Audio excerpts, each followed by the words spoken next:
de beneficios para la frontera. La formalidad de las empresas es una tarea La pendiente. economía americana avanza. La proveeduría maquiladora sigue siendo el La gran concentración de pendiente poder de mexicano. mercado en México La es alta. transparencia gubernamental continúa. No es nada personal. Nada personal. Son solo negocios. Solo Negocios Radio. Las mejores entrevistas y análisis para lograr una toma de decisiones adecuada. Contáctenos. Correo electrónico. correo@solonegocios.mx. Página de internet. www.solonegocios.mx. Facebook. www.facebook.com/solonegociosmx. Twitter. @solonegocios. Y recuerde, no es nada personal, son solo negocios.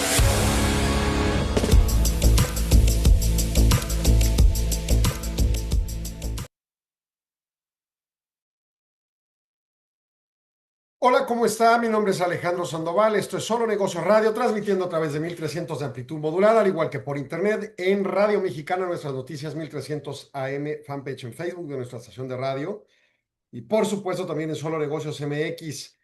Y bueno, pues el día de hoy vamos a platicar de gobierno corporativo, pero con un sesgo de temática jurídica, en función de analizar las políticas ASG en la perspectiva del Consejo de Administración y las tomas de decisiones a desarrollar en el mismo, con algunos ejemplos basados en artículos publicados en el documento, en la revista del Harvard Business School Corporate Governance Forum, o algunos otros derivados del Lexology que nos publica NADE. Y bueno, el primero, los comités de la Junta Directiva, publicado en el Lexology el 11 de octubre de 2025 y producido por las personas siguientes: Laurie Bauer y Courtney Tigerson de Cooley LLP, una firma de abogados en Estados Unidos. El documento aborda la naturaleza y función de los comités de la Junta Directiva, las comisiones a las que hacemos alusión recurrentemente cuando hablamos de el Consejo de Administración y las comisiones derivadas, ¿no? Las comisiones en las que se recae la operación de auditoría, de planeación, de compensaciones, etcétera. Bueno, la naturaleza y función de esas comisiones en el contexto de estas empresas privadas detalla factores que inciden en la decisión del establecimiento de las mismas y cuáles son los puntos para estructurarlas y optimizar la gobernanza corporativa. No se trata de generar comisionitis para juntitis aguda, o sea, no se trata de tener entidades por tenerlas, ¿no? Termina teniendo un costo y no entender ese criterio, pues provoca que se hagan pues cosas organizacionalmente irracionales. Una comisión de junta directiva constituye un subconjunto de consejeros de una empresa, la cual la junta, perdón, delega ciertas funciones o ciertas responsabilidades. Entonces, ¿de quién son las funciones y responsabilidades? Del ente de mayor responsabilidad de la empresa, el consejo de administración. Este delega y asigna ciertas tareas. Y entonces, ante ello, esas funciones van a recaer en ello. Por ejemplo, en términos legales, en Delaware, en Estados Unidos, se permite que la junta de una corporación delegue facultades en comités con algunas excepciones. A diferencia de entidades privadas, las corporaciones que cotizan en bolsa están obligadas a tener ciertos comités por ley de bolsa de valores, incluyendo el comité de auditoría y de compensación, con tareas específicas. Por ejemplo, el de compensación fija las compensaciones de los directivos de alta gerencia, pero no de la estructura empresarial. Por ejemplo, yo he aportado la idea de que, según el Código de Mejores Prácticas de Gobierno Corporativo del Consejo Coordinador Empresarial, que también determina este comité, yo lo que digo es, oye, ¿por qué no que se encargue de analizar la estructura completa de compensaciones y determinar rangos actuales de diferencia entre las compensaciones de los empleados de menor, mediano y mayor ingreso y cuáles son las metas ideales en una lógica de equidad? O sea, una parametrización de mejora en los procesos de equidad de la empresa. 10 años, 20 si quiere, pero que se fije de una vez. Y no estemos con que, este comité compensa al gran director general, pero los demás, pues quién sabe quién les determine su salario. Ahí el vil mercado, ¿no? Sin lógica de ASG. Las comisiones por lo general operan en estatutos formales aprobados en la Junta. Se fijan periodicidad de reuniones, responsabilidades específicas, criterios de operación. Y obviamente hay ciertos mandatos regulatorios que no le aplican a las empresas privadas, pero es válido que se regulen y en mi opinión es fundamental que se regule. Puede ser una exigencia contractual derivada de acuerdos con accionistas como los convenios de derechos de accionistas. Puede ser regulaciones derivadas de asamblea o propiamente en el consejo. Delegar asuntos sensibles y que consumen mucho tiempo como remuneraciones ejecutivas o concesiones de opciones, pues obviamente le permite a la junta directiva dedicarse más a las cuestiones estratégicas, pero obviamente también habrá que entender a quién estamos asignando tarea. ¿Son consejeros? No hay problema. Oye, ¿son terceros ajenos hasta con limitantes de confidencialidad? Pues hasta qué punto es lógico, ¿no? La implementación de las estructuras de gobernanza más complejas no siempre resulta beneficiosa, sobre todo cuando las empresas empiezan. Quizá al principio quieres tener todo bajo control y quieres entenderlo todo, sobre todo desde el eslabón de la entidad más responsable, que es el Consejo de Administración. Los comités pueden complicar a veces la administración corporativa, a veces incluso pueden traer riesgos técnicos o hasta legales, y obviamente hay que tener cuidado de que al menos internamente no viole reglas, ¿no? Bueno, en esa lógica hay que mantener una gobernanza simplificada, sobre todo en empresas más pequeñas que apenas van adaptándose a la implementación. Las flexibilidades regulatorias hay que aprovecharlas, sobre todo en las empresas más pequeñas que no están obligadas a estos contextos. Entonces, las decisiones estructurales son relevantes respecto a qué tamaño de comité, cuáles son las reglas de operación, cuál es el requisito de participación en el comité, etcétera, etcétera. Es crucial evitar crear normativas que impongan excesivas cargas directoriales. En ese sentido, los comités de compensación y las cargas correspondientes deben de, por ejemplo, determinar si es un órgano asesor o fija el salario, o en su asesoría determina parámetros legalmente imponibles, pero ya el salario real o la percepción completa lo fija alguien más, como por ejemplo el Consejo de Administración, ¿no? Para los comités de auditoría también, pues, ¿qué hace el auditor independiente? ¿Y qué hace el comité de auditoría? Son dos entes separados. ¿Cuáles son las tareas de Contraloría Interna o de finanzas internas de la empresa? Digo, es el ente auditado, pero ¿hasta qué punto, no? Y bueno, pues, en fin, todo esto es parte de esa temática que se invita a contemplar en las regulaciones. Ahora bien, vámonos a una segunda temática. Publicado en el Foro de Facultad de Derecho de Harvard de Gobierno Corporativo, se llama Informe Anual de Administración 2025 y es un informe que tiene la perspectiva de una serie de estructuras organizacionales de cómo debe de promover la idea de la filosofía administrativa de la empresa y sus procesos mediante cuales la firma pueda promover actividades de gobierno corporativo sólidas con una creencia y protección adecuada para los accionistas y las actividades valorativas que construyen el valor de acción y de votación, ¿no? En su caso. Bueno, este documento es un documento promovido por una entidad llamada Dimensional Fund Advisors, que opera bajo el principio rector de que la implementación de prácticas robustas de gobernanza puede contribuir a mejorar los rendimientos de clientes inversionistas. La postura se basa en una tesis organizacional en que las mejoras materiales de gobierno corporativo, como las que aumentan flujos de caja futuro esperado o reducen riesgos inherentes percibidos, tienden a reflejarse en valoraciones de mercado elevadas. Las actividades de administración que fomenten una gobernanza son conceptualizadas como mecanismos claves para potenciar rendimientos efectivos. La administración de inversiones está integrada como un pilar esencial dentro de la inversión completa de la firma, ejecutándose mediante votación y poder de interacción directa de las compañías en cartera. ¿De qué está hablando? Es un fondo de inversión y cómo administra sus decisiones de inversión, cómo administra sus flujos de información, sus ponderaciones, sus asignaciones de votación, etc. Obviamente, el ejercicio de la administración del fondo de inversión es con gobierno corporativo y exige cada vez más gobierno corporativo y sus prácticas correspondientes en donde invierte, ¿no? Entonces, usted es un empresario que busca capital, tiene que entender qué exige un fondo de inversión. Usted es una empresa que quiere constituirse como un fondo de inversión, vea cómo opera un fondo de inversión. Usted es un gobernante, vea cómo opera un capitalista que entra o no entra a una determinada empresa y por qué causas. ¿Me explico? La estructura organizativa responsable de la administración de inversiones es un esfuerzo global gestionado en jerarquías dedicadas y formalizadas con cuerpos colegiados, con las entidades con comisiones, como lo que acabamos de hablar. Y estas actividades, pues obviamente, por ejemplo, pueden recaer en el comité de administración de inversiones, comité de inversiones, grupo que conjuga ciertas operaciones de brazos operativos y la implementación de interacción corporativa. Esto es un fondo de inversión, insisto, esta es la empresa. Tiene dinero y se dedica a asignarlo en empresas, ¿no? La política de votación por poder de la firma se basa en principios definidos. Por poder, porque no siempre están los que deciden, ¿no? Y entonces, pues, dejan un proxy, un poder que los representa. ¿Cuáles son las reglas para que apliquen esos poderes? Evaluación sistémica de propuestas. Maximizar valor de accionistas, pero preventivamente tener todos los elementos de gobernanza corporativa tomados en cuenta. Comité de gestión de riesgos.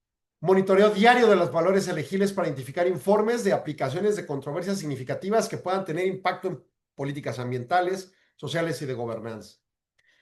Así las cosas, por ejemplo, en el ejemplo concreto de supervisión de este artículo, dice el ciclo de administración es del 1 de julio de 2024 al 30 de junio de 2025, con evidencia global de 743 interacciones globales, participación en 23.275 asambleas de accionistas, o sea, es un fondo gigantesco o una serie de fondos en la encuesta, y 193.134 propuestas sometidas a voto de parte de la entidad. Impresionante, ¿no? ¿Cómo administras esa cantidad de flujos de información? O sea, el negocio de un fondo de inversión, que es meter dinero para ganar dinero, es con información. ¿Cómo administras 200,000 interacciones? Es un mundo importante de interacciones, ¿no? Y finalmente, el último artículo a analizar es el de preparar un panorama de propuestas de accionistas en evolución, promovido por Randy Lesnick, Jones Day, Ferrell Kay y Joe May de Jones Day, firma también de abogados. Bueno, es un informe que analiza la evolución proyectada del panorama de propuestas entre accionistas, resaltando potencialmente roles de legislación estatal que determinan ciertos derechos para accionistas dependiendo de la jerarquía, ¿no? Recordemos, accionistas preferentes o comunes, etcétera. Está obviamente también con los comentarios de Paul Atkins de la Comisión de Valores, con la noción y este sesgo del gobierno actual de Estados Unidos de alejarse de las políticas ASG. Bueno, está la regla 14A8, que permite como regla organizacional impulsar objetivos sociales y políticos. Esta regla ha permitido históricamente a accionistas minoritarios exigir ciertas propuestas de representación importantes. Las propuestas son no vinculantes, pero su intención es que haya presión en la Junta de Administración por parte de la voz de los minoritarios. Oye, tengo poquitas acciones, pero propongo esto, escúchame al menos. Ese es el tema. La SEC plantea que haya una cierta confirmación personal, perdón, de personal de la SEC para hacer modificaciones a las reglas, como esta 14A8. Y en su caso, bueno, Paul Atkins ha planteado un desafío fundamental en la suposición histórica de que los accionistas tienen derecho federal de presentar propuestas no vinculantes. El 9 de octubre hizo una conferencia en donde planteó cómo esta regla 14A8 fracción I permite una exclusión de una propuesta si esta no es un asunto apropiado para la acción de accionista bajo la ley estatal. Básicamente argumenta que si ni la ley estatal ni los documentos rectores de una empresa otorgan explícitamente acciones a los accionistas, facultades a los accionistas para presentar propuestas no vinculantes, pues no califica como un asunto apropiado bajo esta legislación. O sea, es un argumento de interpretación. No quieren cambiar las reglas, sino cómo se interpreta. Claro, dejando fuera las propuestas que consideran que no son apropiadas. Los estatutos de aviso previo no suelen incorporar salvaguardas procedimentales ni umbrales de propiedad para los propósitos. Para mitigar el riesgo, se aconseja que las empresas revisen estatutos y asignen reglas de umbrales. Pero, en todo caso, si no las hay, plantea que la interpretación debería ser más amplia. Es decir, si el tema no es apropiado, no entra bajo regla 14A8. O sea, sí es un sesgo notorio que plantea, qué decirle, un asunto para empresas que cotizan en bolsa bajo estos criterios particulares de la Security and Exchange Commission, la Comisión de Bolsa, pues la asignación de reglas más laxas, vamos a decirlas como mínimo, que permitan a la empresa determinar si toma en cuenta o no algunas propuestas de parte de los accionistas minoritarios. Ese es el punto en concreto. Entonces, temas de gobernanza tratados hasta ahorita, los de las comisiones, el informe del fondo de inversión y en este específico caso de la interpretación de Atkins por la Security and Exchange Commission. Yo tengo que hacer un corte comercial, lo invito a no irse. Regresamos en segundos. Esto es Solo Negocios.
Continuamos en Solo Negocios Radio.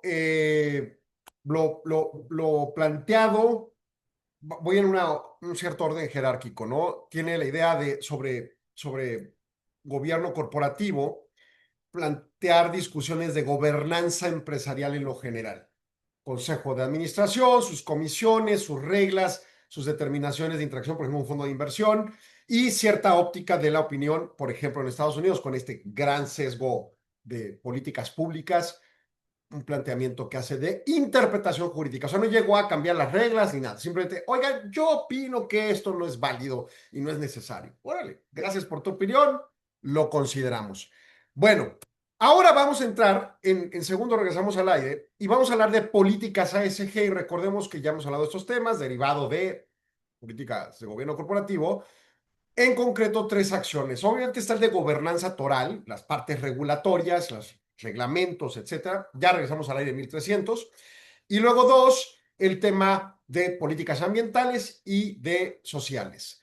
Se devienen en mucho de los acuerdos, no me acuerdo cómo se llaman, los acuerdos del milenio o algo así de la ONU, sobre 30 políticas y situaciones de altísima relevancia a atender en la primera parte de este milenio, con ciertas metas a 2030, ambientales, sociales y promotoras del desarrollo sostenible. Y luego, pues se han derivado en cosas, ¿no? Y para las empresas, independientemente de su imponibilidad jurídica, ¿qué extra pueden aportar? Entonces, por ejemplo, materia ambiental. Pues ahí tengo reglas ambientales que tengo que cumplir. Yo, por ejemplo, estoy en un despacho de abogados y economistas y pues realmente con respecto a la Junta de Aguas no tenemos más allá que pagar el recibo. Bueno, pues no, sí tenemos una obligación de desagüe. Habría que hacer ciertos procesos que se tienen que reportar a la Junta de Aguas para que evalúen que no estemos metiendo al desagüe químicos peligrosos que destruyen pues, el alcantarillado de la ciudad, ¿no? Oye, ¿cómo? Pues en una empresa de servicios, ¿qué tiene que ver eso? De acuerdo, pero la ley así lo dice. Los restaurantes con más razón, las fábricas con mucha más razón. Pero todo reportando pueden ponderar y administrar más eficientemente la inversión que se requiere, pública limitada, a tener un alcantarillado adecuado y que la ciudad no huela terrible, ¿no? Eso es como las aristas correspondientes. Bueno, pero si yo soy X empresa de cualquier subsector, pues cumplo la ley y punto. Pero ¿qué más puedo hacer? Pues yo puedo poner esta empresa o contratar a esta empresa que venga y recoja toda el agua desechada y la limpie antes de inyectarla a la alcantarilla. Y entonces hago un extra. Me cuesta una inversión, pero aporto y además me surte deducibilidad y puedo presumirlo en términos verdes mercadotécnicos y lo que quieran. Bueno, ese sería otra extra de las implementaciones de políticas ambientales. ¿Es correcto? ¿No es correcto? ¿Debo de hacerlo? ¿No debo de hacerlo? Esa es la sujeción de discusión de la empresa. Pero sí tengo que medirme. Y si yo tengo la imponibilidad en la Junta, en la legislación de aguas del estado de Chihuahua como empresa de servicios de medir el desagüe, aunque sea una empresa de servicios, valga la redundancia, pues tengo que hacerlo y tendría que reportárselo. Por lo tanto, bajo los criterios de normas de información sostenida que son obligatorias conforme Código de Comercio, pues yo tendría que estar haciendo mis reporteos conforme esas NIS y atarlas a las NIF y tener mis reportes corporativos internos listos y al gobierno lo que le corresponda. A nadie más. No tengo que ir a presumirlo a la bolsa de valores ni nada porque yo no cotizo en bolsa. ¿De acuerdo? Eso es un cumplimiento de políticas ambientales. No quiero hacer nada más por la sociedad más que lo que dice la ley. Perfecto, no hay problema. Pero lo que sí dice, hazlo y cúmplelo. Bueno, políticas ambientales, políticas sociales y de gobernanza. Las ASG. Análisis realizado por Evershed Sutherland, otra firma de abogados, con un análisis del mes de octubre de las perspectivas ESG. Objetivos regulatorios y organizacionales destacados en materia de sostenibilidad en el mes de octubre, con divulgación en países Europa, Reino Unido, Asia y Estados Unidos. A nivel global, la Fundación IFRS, que es la que fija los criterios de normas de información financiera globales, impulsó la iniciativa Pasaporte Global para normas de Junta Internacional de Información Sostenible, las NIS, con un esfuerzo bilateral que busca que los informes de sostenibilidad estén alineados entre las diferentes entidades, como la ISSB y la IFRS, y que sean aceptados universalmente con un objetivo estratégico de reducir la fragmentación de mercados y los costos de cumplimiento. A ver, ¿qué pasa? En México la CIMIF está encargada de construir las normas de información financiera, pero las empresas que cotizan en bolsa tienen que hacer las normas internacionales de información financiera, que son las IFRS. Y entonces ya tenemos dos entidades que nos obligan en México. O sea, a nivel global hay como 5, y en Estados Unidos es horrible, sobre todo las multinacionales, porque tienen los US Standard Gaps, Standard General Accounting Practices, que son sus estándares, y luego, si cotizan en bolsa y son multinacionales, pues de repente tienen que cumplir NIFs, y de repente algún eslabón subsidiario tiene que cumplir NIF en México, o NIC en Guatemala, o lo que sea, ¿no? Y entonces de repente la empresa tiene como 75 estándares que cumplir. Es una locura, ¿no? Es un gran paso importante en el planeta, es que homogeneicemos los estándares. Estados Unidos siempre hace una obstrucción para los efectos. Digo, ellos miden en millas cuando el resto del planeta en sistema métrico decimal. Los americanos quieren medir todo en, no sé, está el tema de métrico y había otro que tenía en la mente, se me olvidó. Pero bueno, está US GAAP, por supuesto, y tienen como que su submundo, ¿no? Eso va a ser muy difícil culturalmente que lo cambiemos. Pero el resto del planeta sí nos podemos poner de acuerdo. Y entonces, obviamente, hay un cierto alcance sobre el tema. Otro tema importante es el greenwashing, este acto mercadotécnico que sobrepasa la ley. Y yo promuevo que soy muy verde, pero en realidad contamino, o que soy muy social, pero en realidad sí discrimino, o que soy muy adecuado en gobierno corporativo, pero en realidad el jefe impone todos sus criterios, como en cierta empresa de cierto precandidato a la presidencia de la República, que bueno. Y entonces en esa lógica, el planteamiento del greenwashing es cómo disminuimos las prácticas engañosas en el propósito específico del actuar de la empresa. O sea, una cosa es decir, oye, yo ofrezco tal o cual servicio o producto y soy muy bueno en mi oferta. Y otra muy diferente es decir, mi producto cambia tu vida radicalmente y te va a sanar y te va a hacer feliz de manera absoluta. Esa es una mentira. Quizá en un momento del tiempo te haga feliz, quizá en un momento del tiempo te subsane un problema, pero no el resto de tu vida. Quizá yo esté haciendo algunos esfuerzos por mejorar mi constructo productivo y no ser tan contaminante, pero no soy la empresa más verde del mundo porque sí dejo una huella de carbono. Y la propuesta de cero huella de carbono, pues es ridícula. Ni modo que dejemos de respirar, pues para hacer cero huella de carbono tenemos que morirnos, ¿no? Entonces, ¿hasta qué punto hay violaciones de derecho, por ejemplo, en términos de políticas de consumidor, o sea, protección al consumidor, Profeco, y hasta qué punto son, pues, mentirillas leves, ¿no? Y quizás aceptables en términos legales estrictamente, pero no aceptables en términos morales. ¿Cuáles son los criterios? Bueno, en Asia hay algunos países como Singapur que trabaja en proyectos de equidad donde restringe radicalmente este tipo de prácticas engañosas. En China, su plan quinquenal número 15 empieza a plantear posicionamientos estratégicos de transición energética limpia y eficiente. En Europa se trabaja en comités de empresas europeas que busquen consultas obligatorias para decisiones que afectan a trabajadores en asuntos transnacionales. Oye, una empresa que tiene operaciones en Bélgica y en Holanda y en Alemania y en Polonia va a tomar esta decisión, pero eso pudiera afectar a los trabajadores en Polonia. Consulta, como mínimo, ¿no? Interesante. No su opinión absoluta, ¿no? Pero mínimo, entérense. Temas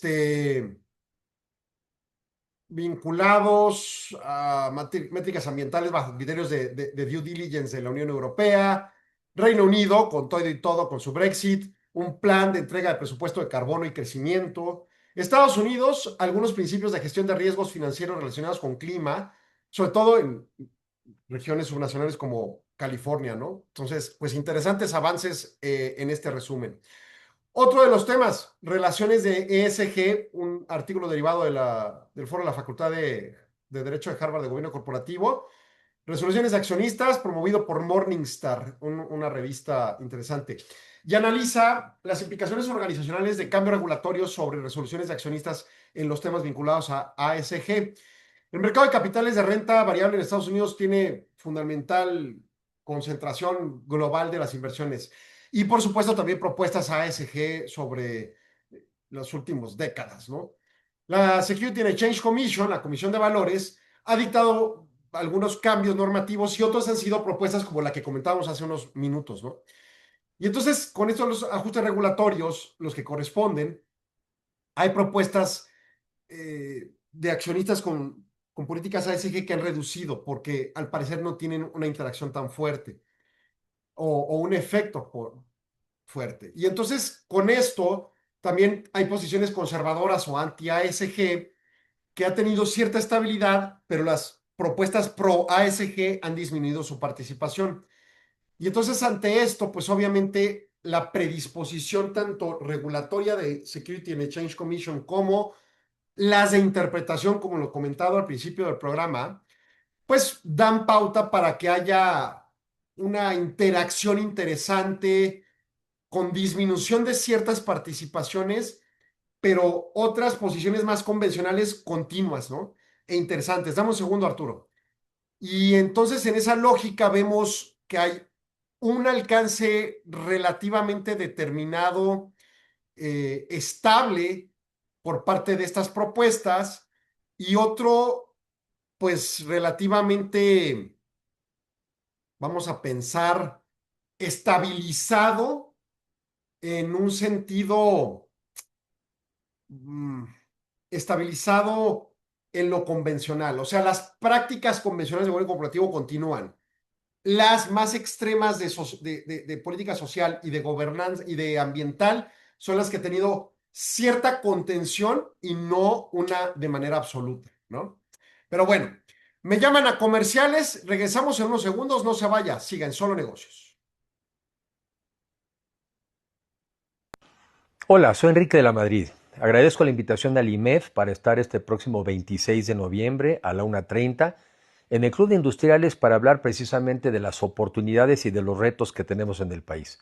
De eso es de lo que vamos a hablar, pero seguramente una de las conclusiones a las que debemos de llegar es que tenemos que ser los mexicanos mucho más actores y menos espectadores. Las oportunidades son enormes, pero requieren de ciudadanos más decididos y justamente de eso vamos a platicar este 26 de noviembre. No se lo pierdan, ahí los espero. Bien, continuamos en Solo Negocios Radio. Esa es una invitación a la comida de IMEF de la próxima semana. Ahorita estamos en convención, pero pues bueno, el punto es de estas políticas de gobierno corporativo, pues ahí hay una serie de tendencias interesantes a contemplar, ¿no? Y vamos a ir hacia la temática. Bueno, me falta un artículo importante de ASG Global y luego ya nos vamos a más sobre perspectivas de beneficios y percepciones y luego al contexto ambiental.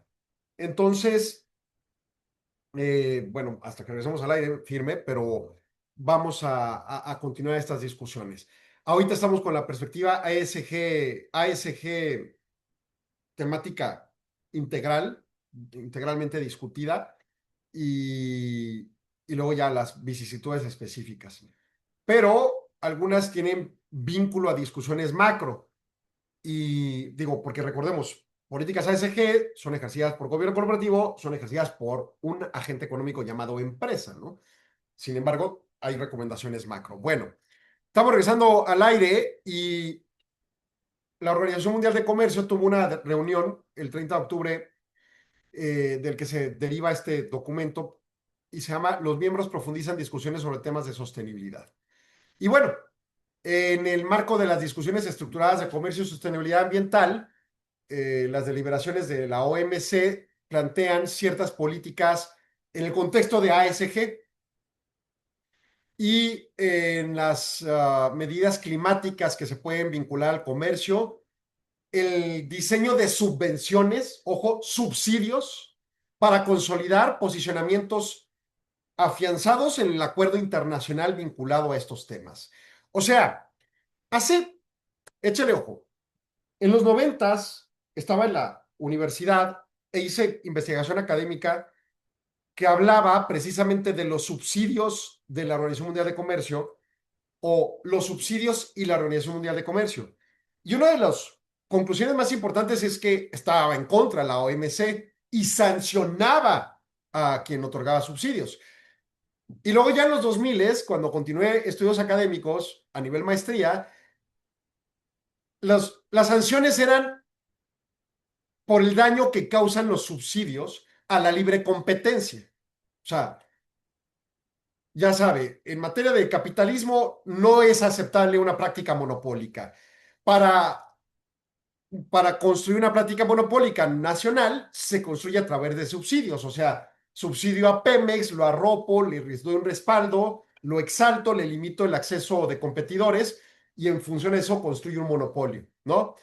Ese es un subsidio estatal, por ejemplo. O puede ser privado, pero estatal. La OMC dice, yo sanciono esas conductas. En los 2000, el principal grupo de países reconocidos subsidiadores principales eran Estados Unidos, Unión Europea y Japón. Y China, claro, ¿no? Hoy en día las principales economías del mundo, ¿no? Entonces, pues bueno. Y el planteamiento de OMC ¿es sancionable eso? Bueno, nunca lo sancionaron, lo que sea. Bueno, ahora la discusión de las convenciones ministeriales es, autoricemos los subsidios si respaldan las políticas ASG que aceleren el proceso de cumplimiento de metas del milenio de la ONU. Entonces, antes estábamos en contra de ellos, seguimos estando en contra de ellos, pero los vamos a respaldar si ayudan a ASG. Y entonces la iniciativa de esta discusión estructurada de comercio y sostenibilidad ambiental, que va acompañada de la declaración ministerial de 2021, pero esta discusión actual pues es de 2025, básicamente es un complemento al Comité de Comercio y Medio Ambiente de la OMC y plantea el respaldo de 79 miembros en OMC para que impulse estos procesos. Trabajo sobre economía circular. Por ejemplo, podría validarse subsidios en trabajo de economía circular. Oye, ¿qué hacemos en México para los efectos? Con la pena del mundo le diré nada. ¿Por qué? Porque Plan México no está alineado a esto. Y dos, Plan México tiene subsidios así chiquititos. Y tres, los van a dar mientras se aten a un protocolo ahí medio desalineado al universo que está planteando Plan México. Y nuestros legisladores en su vida se han enterado de qué significa Organización Mundial de Comercio y qué hacen. Mucho menos de los trabajos de protocolos de este tipo. Entonces, pues olvídenlo, no va a jalar. Pero podría ser. Si por ahí algún diputado del estado de Chihuahua estuviera sin qué hacer y nos escuchara y dijera, ah, caray, esto puede sonar para crear algo importante, podríamos protocolizar, por ejemplo, el subsidio del impuesto sobre nómina y sesgarlo única y exclusivamente otorgado a las empresas que trabajen con certificación de economía circular. Y el mundo podría cambiar tantito, ¿no? Bueno. Otras actualizaciones técnicas son el Protocolo Global de Circularidad para Empresas, que deriva del Consejo Empresarial Mundial de Desarrollo Sostenible. O sea, los protocolos ya están hechos, nomás es aplicarlos. Pero de nuevo, aquí en México, pues ni quién se puede enterar, ¿no? Está la Conferencia de Naciones Unidas sobre Comercio y Desarrollo, la UNCTAD, con su trabajo de biocomercio o biotrade, y pues todos estos procesos que pueden dar aportaciones importantes en el objetivo central. Ahora bien, vámonos al tema concreto ambiental. Y para esos efectos tenemos el artículo del Foro de Facultad de Derecho de Gobierno Corporativo de Harvard, Mapeo de Compromisos Climáticos y Ambientales. Y es un resumen sobre los objetivos de reducción de gases de efecto invernadero bajo niveles específicos de la COP30. Ahorita se está llevando a cabo esta reunión ambiental global y entonces, bueno, es un análisis de los compromisos determinados a nivel nacional, ¿no? Los NDCs le llaman. Y básicamente el estudio de ISS Corporate revela una variación regional significativa en la prevalencia de los objetivos de reducción de gases de efecto invernadero. Las organizaciones europeas y Asia-Pacífico muestran un compromiso consistente destacándose en los establecimientos de metas para los primeros 3 niveles de alcance, 1, 2 y 3, respecto a sus contrapartes americanas. Estados Unidos alejado, pues porque sí, y México porque estamos en babia, ¿no? Ni siquiera porque sí. O sea, en Estados Unidos es intencional, en México es porque no sabemos que existe esto. En el mercado de Estados Unidos, la adopción organizacional de metas es considerablemente menor. 24% de las empresas analizadas tienen objetivos de reducción de alcance 1 y 2, que son los niveles básicos de gases de efecto invernadero, y solo 11% tiene el alcance 3, lo cual obviamente sí aumenta en Estados Unidos cuando las empresas son de gran capitalización. O sea, empresas súper gigantes de 10,000 millones de dólares de capitalización, ¿no? Entonces, pues las empresas Big Tech sí le entran, pero la empresa genérica estadounidense no le entra. Ese es el tema. Análisis sectoriales complementan diferencias regionales, en donde, por ejemplo, empresas con materiales de productos básicos y consumo y bienes raíces, pues le entran poco, perdón, le entran más, pero empresas de servicios públicos y financieras le entran menos, ¿no? También las empresas pequeñas o de capitalización baja, pues le entran poco, no tienen el incentivo, ¿no? Y en objetivos alcance 3, las empresas de consumo discrecional, productos básicos de consumo y financieras son las de alcance medio, ¿no? O sea, pensemos, consumo discrecional me suena en mucho el tipo modelo de empresa de consumo, pero no básico, no es un supermercado ordinario. Es más consumo consciente. Pensemos, pues el área así de abarrotes, pero lechuga orgánica y carne criada en granjas orgánicas, cosas de esas, ¿no? Y luego ya el eslabón 2, productos básicos de consumo normales, las de supermercado ordinario. Y 3, las financieras, pero pequeñas, ¿no?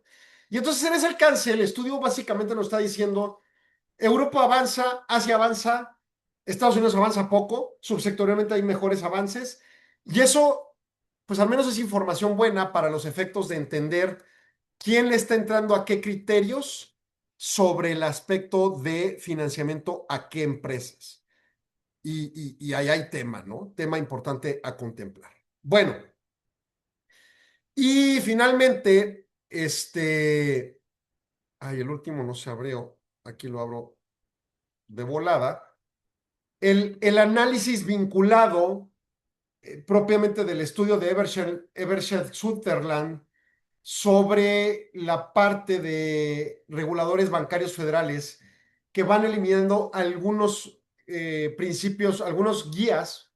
Acuérdense, hay normas, leyes, reglamentos y guías, órdenes. Y entonces Security Exchange Commission retiró algunas guías para principios de gestión de riesgos, pero luego las absorbieron las comisiones estatales. Y como en Estados Unidos los estados sí tienen un peso importante en sus determinaciones, pensemos en las determinaciones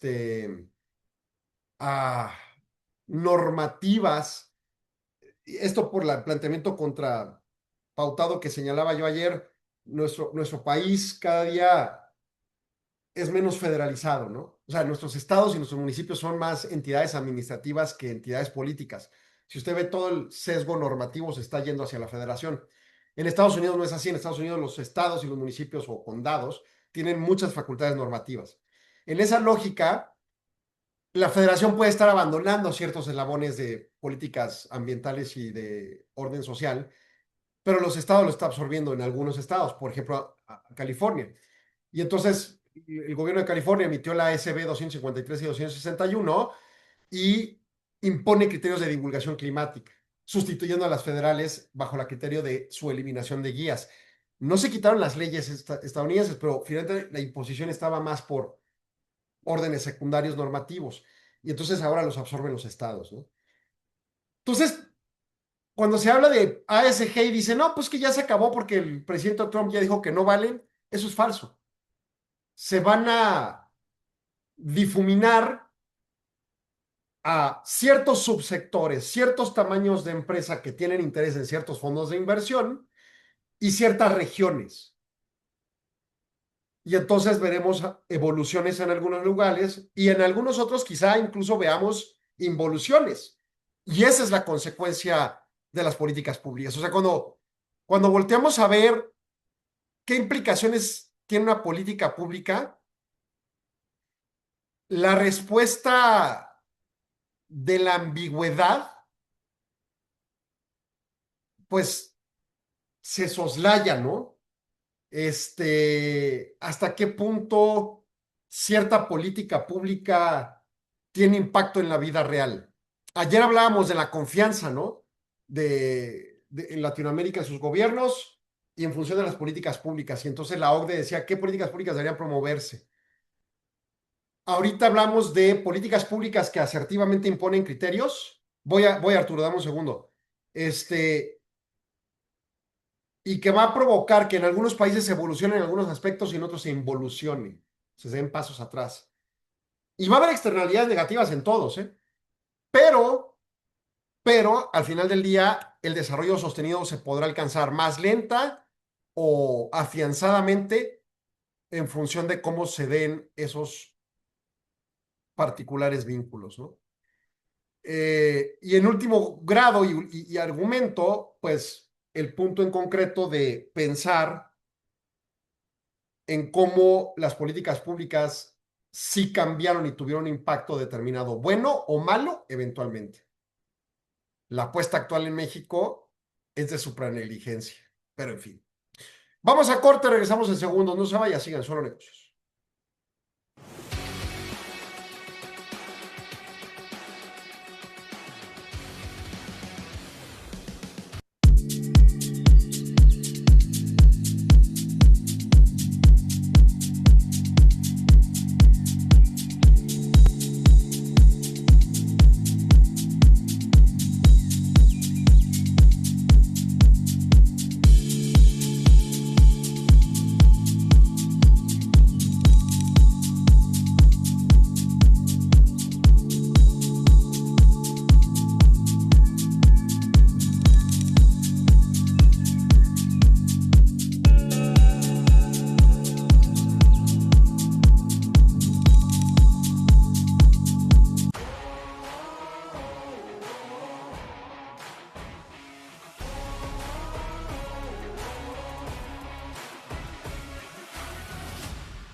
Continuamos en Solo Negocio Radio y en lo que regresamos al aire, pues el punto como lo planteo es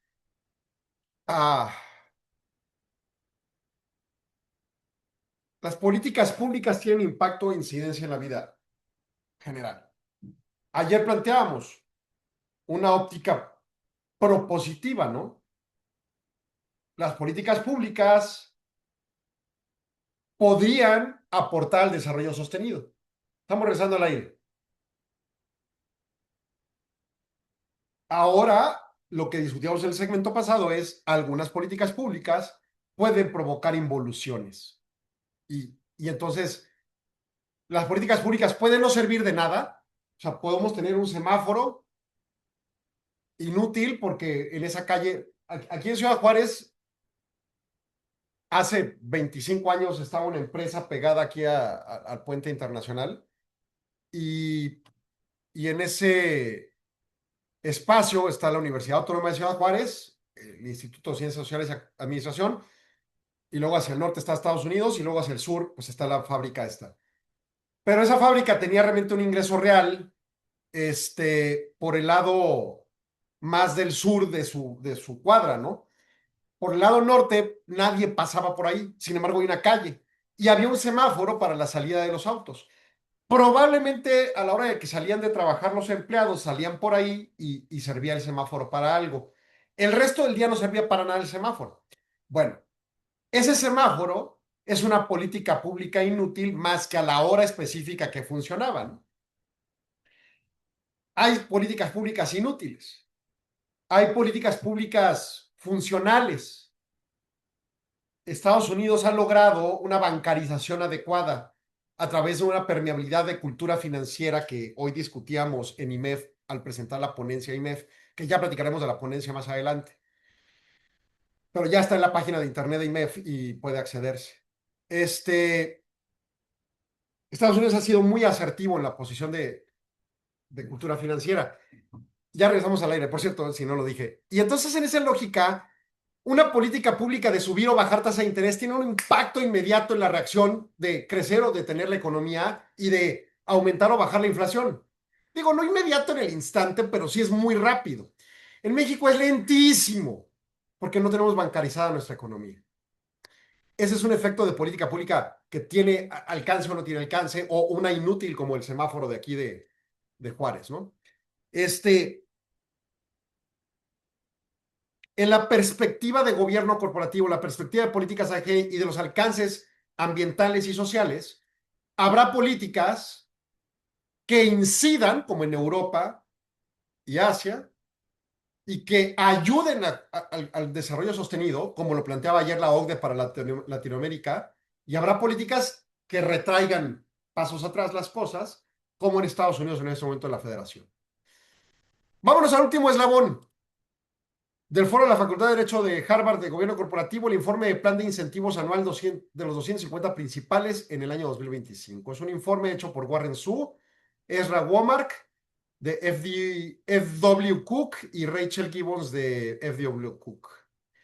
Hacen su análisis de las principales empresas, 250 empresas más grandes del índice Standard & Poor's 500, sobre la alineación de compensaciones, objetivos de corto plazo de la organización reconocidos como tales, gestión de talento y tendencias métricas de desempeño.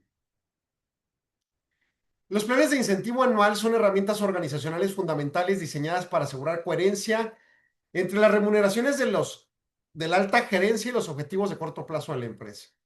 Son mecanismos cruciales para atraer, motivar y retener talento ejecutivo en la estructura corporativa. El análisis del informe se centra en las prácticas de compensación observadas durante el año de desempeño.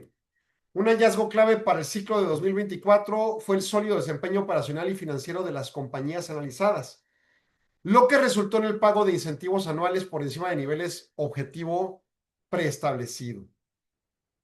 En la mediana de la encuesta, los crecimientos de ingresos anuales fueron del 6 y el 8% respecto a 2024, cuando tuvimos una inflación de 4 a 5%. O sea, sí hay una ganancia. El retorno total para accionistas hasta 31 de diciembre de 2024 se ubicó en 15% de la mediana. O sea, ojo, varias aristas a tomar en cuenta. Las percepciones de la alta gerencia tuvieron aumentos entre 6 y 8%, pero el resultado a favor de los accionistas fue hasta de 15%. Entonces, a los empleados en general no se les suben los salarios así, aunque sí 2024 tuvo presiones inflacionarias muy altas la operación general de empleados. Dos, La alta gerencia tuvo alzas por encima de inflación, pero el resultado para accionistas es muy alto, 15%.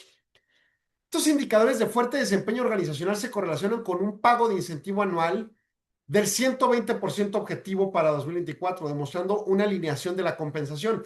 Entonces, también habla de otra cosa. Oye, hay un sueldo y tus remuneraciones aumentarán en una cierta métrica buena, por encima de inflación. Pero si logras objetivos incluso por encima de expectativas, el premio aumenta. Y ese es un tema bien interesante para fijar criterios pensiones, perdón, de productividad, sobre todo hoy en día en México que se discute tanto la productividad, que tienen toda la razón porque estamos en esta perspectiva desaforida de subir salarios sin medir nada más que subir salarios, punto, ¿no? Oye, es que ya en el pasado nunca lo subiste. De acuerdo, tenemos toda la razón para exigir el aumento de salarios, pero eventualmente tenemos que meterle un freno si no vamos a regresar a 1987 y nos vamos a topar con una pared espantosa. Entonces, bueno. El pago mediano del director general superó el 100% objetivo en casi todos los sectores industriales, reflejando que alcanzaron o superaron sus metas de desempeño. En la evaluación, la rigurosidad de establecimiento de metas para 2025, hay consistencia con metas objetivo más desafiantes en relación a 2024. Y ante un escenario de más volatilidad, va a estar bien complicado el resultado completo, ¿no? Por ejemplo, en ganancias esperadas, se espera una mediana de 6%. Y en ese sentido, incluso en materia de ingresos, hasta de 5%. O sea que se esperaría en las metas originales más eficiencia. Porque ganancias, pues recuerde, ingresos, costos, ganancias. Entonces, ingresos incremento 5%, ganancias incremento 6%. Quiere decir que se espera más eficiencia en costos. Pero costos es lo que más subió por tarifas arancelarias en Estados Unidos, así que va a ser todo un broncón, ¿no? Sin embargo, son consistentes en cierta medida con respecto a cómo venían moviéndose en los años anteriores.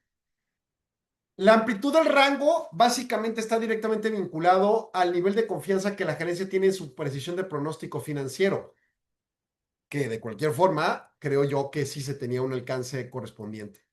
También un análisis en el alcance sobre los análisis de los últimos años de compensación y la aplicación de políticas ASG. Bueno, hasta ahí un primer eslabón. El último eslabón de relevancia es el 2017, permítame, que habla de la encuesta de gobierno corporativo y diseño de incentivos del 10 de noviembre pasado en la revista del Foro de la Facultad de Harvard de Derecho y Gobierno Corporativo. Y hace un análisis sobre las empresas llamadas 200 grandes empresas en el Meridian 200. Y hace un análisis sobre tendencias organizacionales, prácticas de divulgación y métricas predominantes para incentivos anuales. Y cierra. En cuanto a las prácticas de gobernanza organizacional, las divulgaciones de estadísticas de diversidad étnica de la Junta Directiva experimentan disminuciones significativas. Solo el 74% reveló estadísticas de diversidad étnica para la composición actual de la Junta 2025, lo que representa una caída sustancial en comparación con el 97% de 2024. Esa tendencia parece alinearse a los cambios de política federal, así como la guía actualizada de algunos asesores de voto en inversiones respecto a las políticas de diversidad, equidad e inclusión. O sea, se está dejando de atender el tema. Ese es el punto, ¿no? Las políticas de edad de jubilación obligatoria se mantienen como una práctica común, siendo divulgadas por el 79% de empresas en el Meridian 200. La mayoría de las organizaciones establecen edad de jubilación entre los 72 y 75 años. 75 años, manteniéndose tendencias recientes al extremo más superior del rango, pero sobre todo en el rango, o sea, no se brincan del rango. En cuanto a estructura de liderazgo, el 53% de las empresas tiene una separación de los roles de presidente de la junta y el director general. Ojo, es Estados Unidos y las empresas más grandes.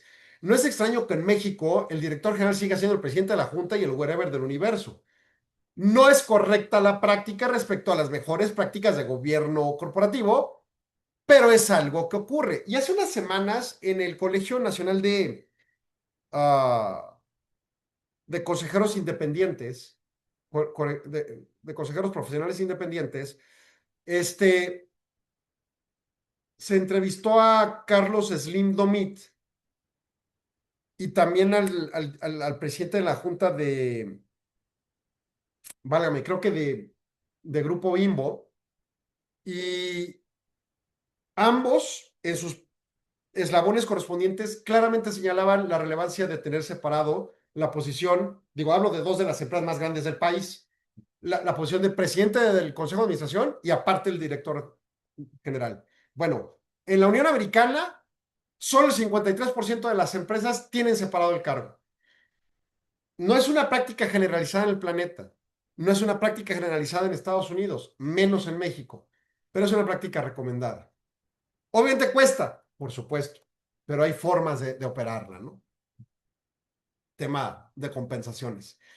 Entre las organizaciones, el 74% designa un director independiente como presidente de la Junta. Ojo, O sea, no un director, es un consejero independiente es el presidente de la Junta. En el caso de Slim Domit, de Grupo Carso y de Bimbo, son los dueños el presidente de la Junta. En las empresas del Meridian 200, o sea, las empresas más grandes, 200 empresas más grandes que cotizan en bolsa, el 74% son independientes. Extraordinaria, interesantísima posición, ¿no? El 92% divulga políticas overboarding, que organizacionalmente limitan el número de puestos de juntas directivas de empresas públicas que un director puede ocupar. O sea, el ejecutivo del consejo, ¿cuántos puestos puede ocupar? El 92% divulga cuáles políticas ejerce para limitarle el acceso. O sea, que no esté en todo, ¿no? Tras la adopción de política obligatoria de recuperación de incentivos, el 83% de las empresas opta por mantener políticas de disposiciones que superen los requisitos mínimos obligatorios, ¿no? Las políticas organizacionales ampliadas a menudo incorporan activadores adicionales más allá de una reformulación financiera, con más empleados cubiertos y elementos de compensación ejecutiva adecuada, sobre todo en la óptica de productividad, ¿no? El contacto organizacional con accionistas sigue siendo la práctica habitual. El 96% de las empresas Meridian 200 divulga esfuerzos de acercamiento. Al menos algún alcance entre que los accionistas a veces vayan a la empresa y tengan acceso a la empresa y a los empleados, ¿no? La mitad de las empresas proporciona detalles específicos de retroalimentación recibida de las acciones tomadas como resultados de la retroalimentación. O sea, no solo es ir y ver, también es, bueno, ¿y qué aprendimos, no? O si hay flujos de comunicación de los empleados a los accionistas para que conozcan información. Diseño de planes de incentivos anuales con métricas de ganancia, principal motor organizacional. Productividad manda. Oye, en México el seguro social, lo que quieras. Productividad manda. No fijes salarios más allá del mínimo, porque el mínimo es el mínimo. No fijes salarios nada más por fijar salarios. Fijen criterios de productividad, ese es el planteamiento. 88% de las empresas incluyen métricas de ganancias en los planes de incentivos, representando en promedio 50% de la ponderación total de un plan de percepciones. La mayoría de las organizaciones incluyen medidas no financieras en sus planes de incentivos anuales. No solo es dinero, ¿no? También es el alcance y el reconocimiento. En fin, eso es lo que tenemos el día de hoy. Nos escuchamos mañana en punto de las 4. Mañana seguimos con temas financieros y otra entrevista más dentro del programa de Mujeres Líderes de IMED. Así que pásenle excelente. Gracias, Arturo, por tu apoyo. Muy buenas tardes tengan todos.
Agradecemos su atención. Nos escuchamos de lunes a viernes de 4 a 5 p.m. a través de Radio Mexicana 1300 AM. Contáctenos. Correo electrónico. correo@solonegocios.mx. Página de internet. www.solonegocios.mx. Facebook. www.facebook.com/solonegociosmx. Twitter. @solonegocios. Y recuerde, no es nada personal, son solo negocios. Radio Mexicana, nuestra